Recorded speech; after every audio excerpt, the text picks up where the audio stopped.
समर सिंह कर लिए हैं एंगेजमेंट और समर सिंह की जो होने वाली पत्नी है उनका नाम है प्रतिभा सिंह। देखने में काफी खूबसूरत है और ये वीडियो उनके एंगेजमेंट के दिन का है जिसमें वो काफी इमोशनल भी दिख रही थी। कहा जा रहा है कि प्रतिभा सिंह की खुशी के आंसू हैं।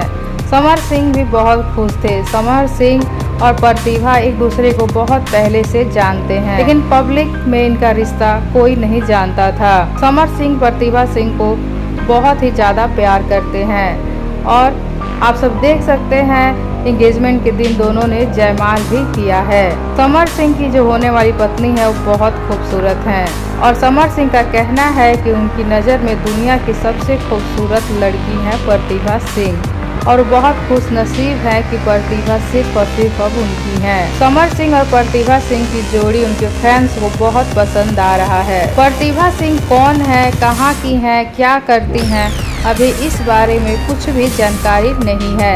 अभी सोशल मीडिया पर इस बारे में कुछ भी खुलकर सामने नहीं आया है। सबको सिर्फ इतना ही पता है कि समर सिंह जिस लड़की से एंगेजमेंट किए हैं उनका नाम प्रतिभा सिंह है। तो आप सबको समर सिंह की होने वाली पत्नी कैसी लगी कमेंट बॉक्स में ज़रूर बताइएगा। साथ ही वीडियो को लाइक कर लीजिए और चैनल को सब्सक्राइब कर लीजिए और इस वीडियो को ज़्यादा से ज़्यादा शेयर कीजिए ताकि और भी लोग समर सिंह की होने वाली पत्नी को देखें, जानें और उनको बधाई दें।